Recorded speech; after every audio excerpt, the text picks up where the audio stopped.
다음, 인터넷에서 도메인 이름을 IP 주소로 변환해주는 서버를 쓰시오. 공부하시면서 어떤 주소 변환에 대한 이런 것들 많이 보셨죠? 예를 들어서, 자, 논리적 주소를 물리적 주소로 바꾸는 거. 얘도 시험에 아주 막 한 3번, 4번 나왔어요. 이 프로토콜이 뭐였죠? ARP. 어드레스 레졸루션 프로토콜. 자, 논리적 주소는 IP 주소고, 그죠? 얘는 맥 주소입니다. 반대로 이렇게 가는 건 뭐였죠? 리버스 ARP였습니다. 자, 얘도 그냥 툭 한번 나와요, 시험에. 근데 지금은, 자, 도메인의 이름을 뭘로 바꿔줘요? IP로. 이걸 뭐라고 하냐? 도메인 네임 시스템이라고 하죠. DNS라고 하는 게 이 도메인 네임 시스템입니다. 이 역할을 해주는 지금 서버를 쓰라고 하니까 정확한 명칭은 DNS 서버가 정확한 명칭입니다.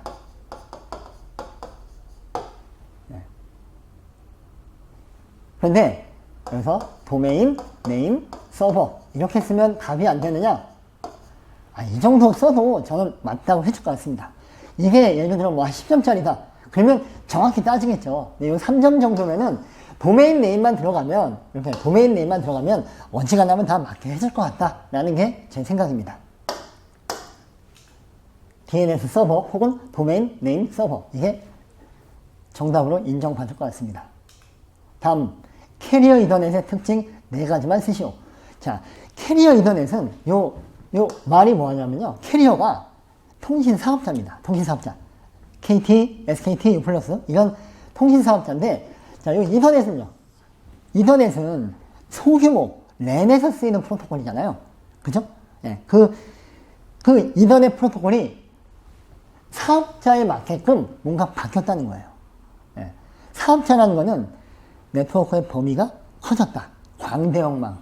그죠? 백본망하고 연결되어 있다. 이런 겁니다. 그거에 대해서 특징 4가지만 쓰시오. 얘는 MEF, 메트로 이더넷 포럼이라는 단체에서 이 캐리어 이더넷이라고 이름을 붙여서 이렇게 막 알린 지가 이미 한 10년이 넘었어요. 근데 우리 정보통신 기사 쪽에 오면서 필기시험에는 한 2번인가 나왔습니다. 그러다가 실기시험에 이번에 처음으로 나왔는데 얘는 앞으로 나올 가능성이 높습니다. 예. 자, 확장성, 신뢰성, 서비스 품질, 서비스 관리, 표준화된 서비스. 요게 일단 요거 되는 특징 혹은 특성이고요. 이거는 저희가 실기 수강을 하시게 되면 과제 해달라고 막 엄청 요청합니다. 과제를 하는 이유는요. 기출문제에다가 예상문제까지 같이 배포를 합니다. 그래서 그걸 쓰면서 공부하게 만든 거예요. 이런 걸 안 하면 그냥 개인 자율에 네, 시간 되시면 강의 들으시고요. 시간 안 되시면 알아서 하세요. 이거보다는 계속 압박을 해야 돼요. 과제해서 올리세요. 이걸 해야만 그래도 조금 들여다보고 쓴단 말이에요. 자, 여기 보시면 3번 문제 보겠습니다. 기존 랜 영역에 쓰이는 이더넷 기술. 자, 요게 이제 일반 이더넷인데 전달망 또는 백본 영역. 이렇게 되면요. 범위가 커지는 거예요. 사업자까지 확장시킨 기술이래요. 여기 키워드가 나오네요. 확장. 그죠? 확장성. 그리고 기존 이더넷 기술의 QoS. 기존 이더넷은 QoS 이런 개념이 없었어요. 그죠? 근데 QoS를 제공합니다. 그리고 유연성을 부여했다. 지금 4가지를 쓰라고 했는데 확장, QoS 보장, 유연성 3가지는 쓸 수 있을 거예요. 근데 이런 걸 아예 안 풀었다. 그러면 이제 이더넷 하면 뭐가 나올까요? 맨날 나오는 거. CSMA, CD 이런 거 쓰고 있을 거라고요. 물론 안 쓰는 것보단 이런 거 쓰면 괜찮죠. 하지만 이런 걸 풀었다고 하면 최소한 한두 개는 기억날 겁니다. 다행히 이 문제 배점이 높지 않아서 이 4점밖에 안 되거든요. 아마 이 문제를 보고 나서 왜 신규 문제를 이렇게 많이 내냐. 사실상 배점 비율은 그렇게 높지 않았습니다. 자, 확장성, 신뢰성, 서비스 품질, 서비스 관리, 표준화된 서비스. 이 중에 4개를 쓰시면 되겠습니다. 자, 다음 접지 저항 측정 방법 중 괄호 안에 알맞은 숫자를 쓰시오. 얘는 기출에 뭐 수도 없이 나왔어요. 당당당당당, 그죠? 네. 자, 전위강화법. 얘는 무조건 3이죠. 그죠? 3점 전위강화법. 접지하면 떠오르는 거 막 생각해 볼까요? 접지하면. 접지 저항. 자, 15ohm이냐?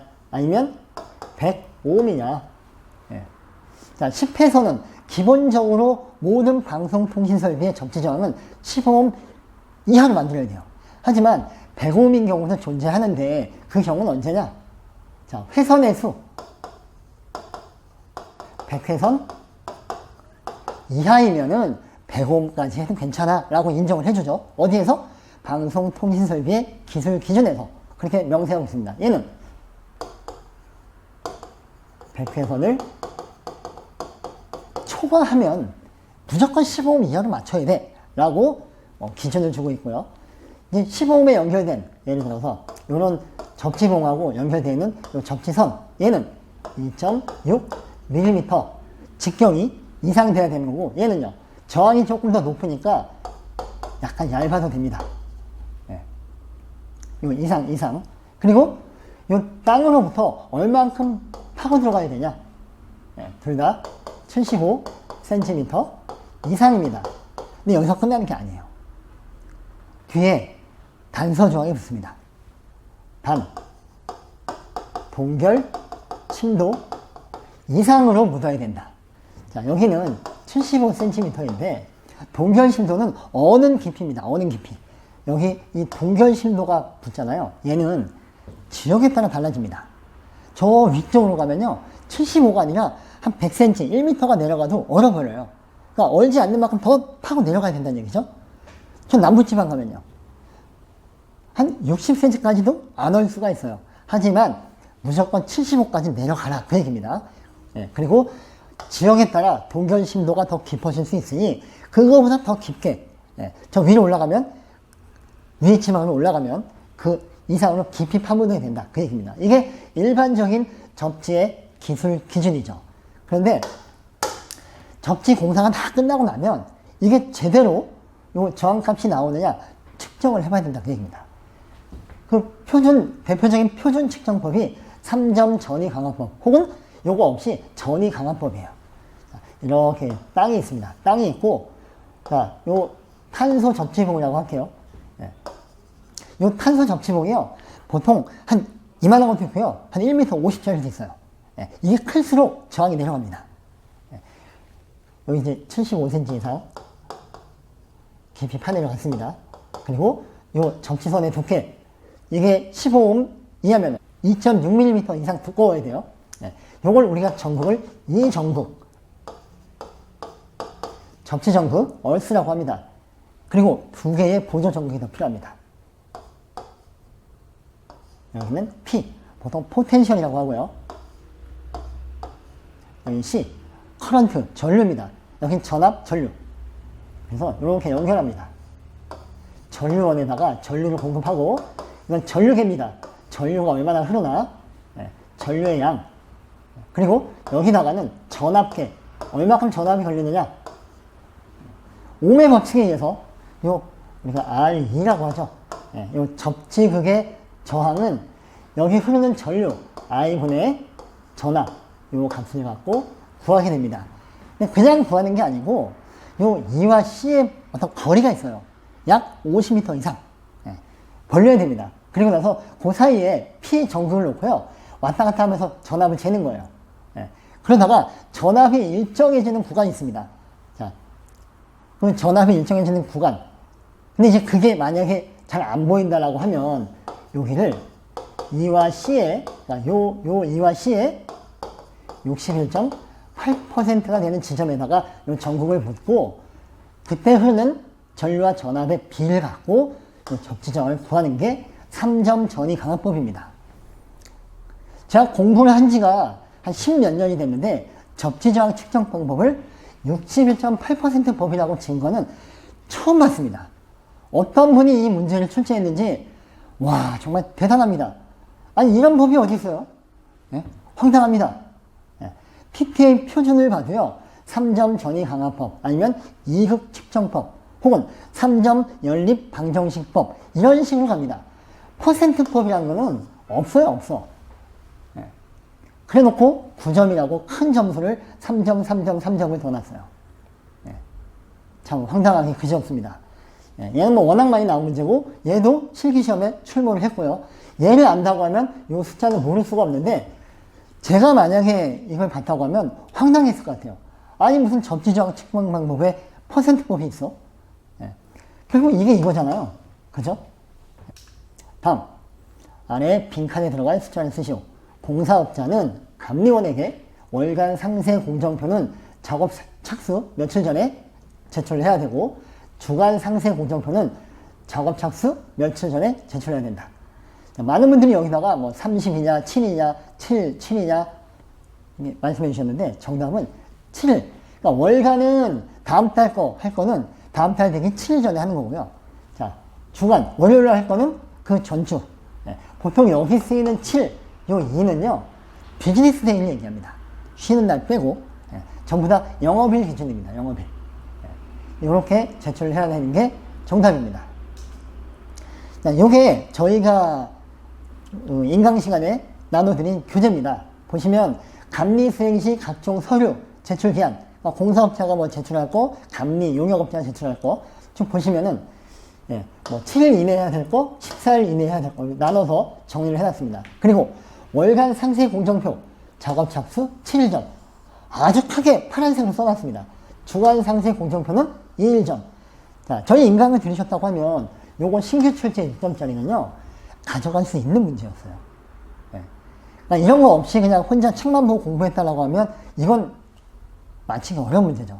하지만 인강을 조금만 귀 기울여 들으셨다라고 하면 맞추셔야 되는 문제였습니다. 자, 다음 16번 L2 스위치 동작 방식 중 괄호안에 알맞은 용어를 쓰시오. 얘도 신규 출제입니다. 이런 거는 솔직히 이 네트워크 쪽 실제 업무를 하시는 분이 아니라면 조금 맞히기 어려워요. 예. 자, L2 스위치와 이제 L2 스위치라고 우리가 가정을 하면 허브하고 L2 스위치하고는 좀 다르죠.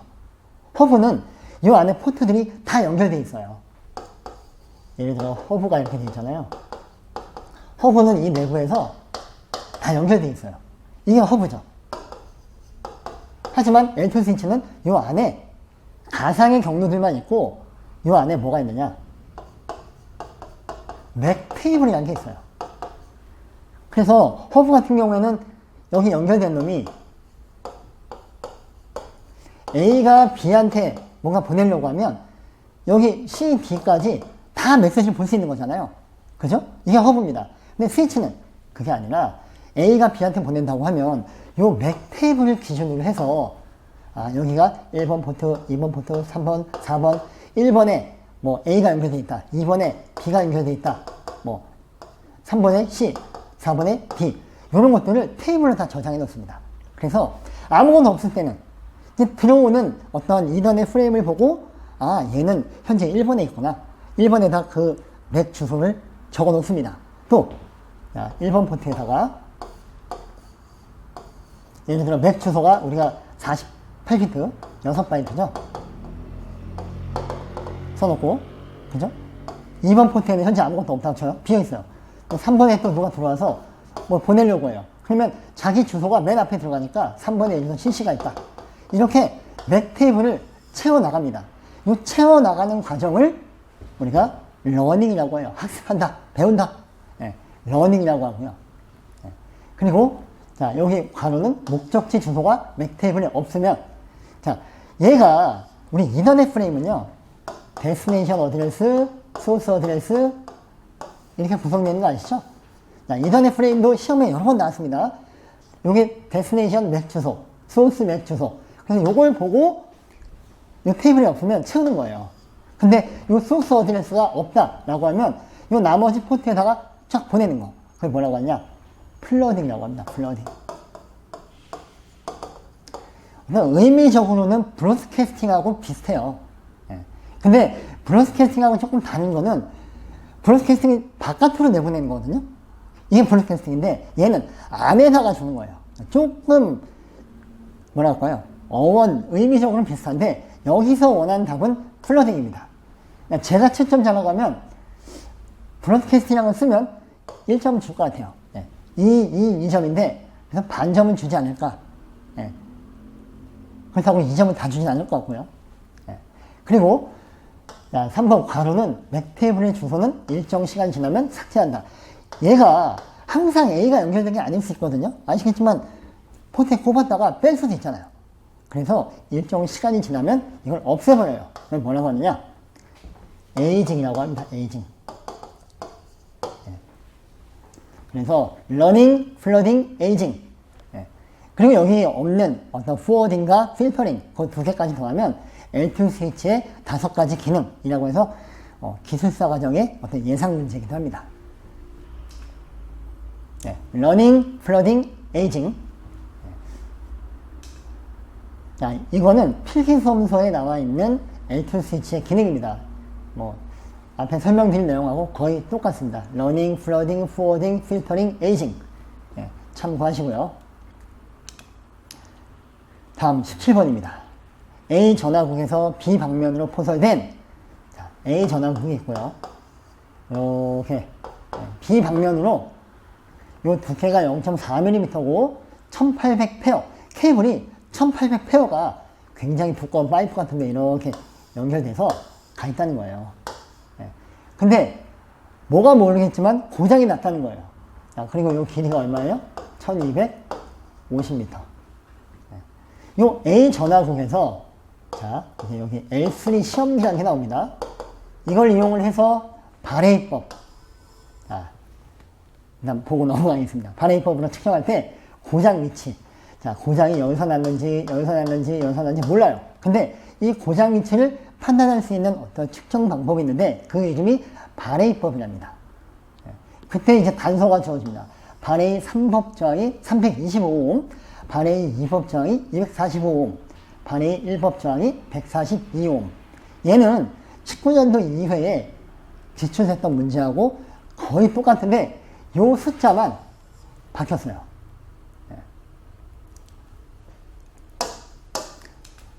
거기 나와 있는 저희 책에도 똑같이 실려 있습니다. 네, 여기 보면 3법 저항이 335옴이었고 어제 출제된 문제는 325옴이에요. 그래서 요걸 요 공식에 의해서 돌리면 약 546.45m. 그러니까 1200m가 이렇게 있는데 한 이 정도쯤 되겠죠? 절반이 좀 안 되는 여기에 뭔가 고장되는 문제가 있다 라고 판단할 수 있다는 겁니다. 네, 저희 책에 이렇게 나와 있어요. 어떤 분이 이거 기출문제라고 얘기하니까 BMP랩 책을 뭐 샅샅이 뒤졌는데 못 봤다. 예, 샅샅이 뒤지지 않으신 거예요. 여기 나와 있습니다. 그러면 제 역할은 뭐냐? 이 문제에서 주어진 요 내용을 갖고 요걸 이렇게 계산하는 게 어떤 근거를 갖고 계산이 이루어지느냐 설명을 드려야 되겠죠. 근데 저는 여기서 처음 봤어요. 요 바레이법.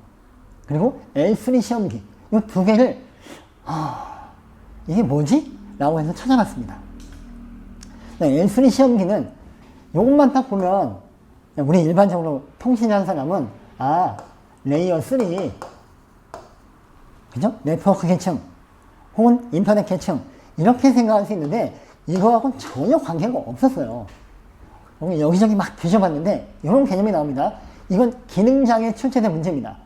자, 휘트스톤 브릿지 원리를 이용을 해서 루프 저항의 측정, 혼선 저항의 위치 측정, 단선 고장의 위치 측정을 할 수 있는 측정기의 이름이 L3 시험기네요. 이런 게 있답니다. 예. 통신설비 기능장 시험 문제예요. 그러니까 요걸 근거로 L3 시험기가 이거구나. 원리는 휘트스톤 브릿지라는 이 원리를 이용을 해서 고장점의 위치를 측정할 수 있는 시험 기기가 이거구나 라는 걸 제가 일단 알게 됐습니다. 다시 한번 오겠습니다. 이 L3 시험기가 그 휘트스톤 브릿지의 원리를 이용을 했다. 그리고 이 바레이법이 뭐냐? 제가 정말 안 들린 데가 없어요. 바레이법, 바레이 3법 저항, 바레이 저항. 검색하면요.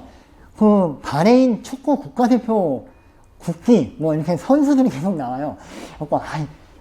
혹시 머레이가 아닌가? 학교 다닐 때 머레이는 좀 들어보시잖아요. 전기나 전자공 하신 분들은 머레이는 아실 겁니다. 그래서 머레이 하고 봤더니 이제 머레이의 휘트스톤 브릿지하고 연결되어 있는 지식이 나오길래 아 이거는 머레이 루프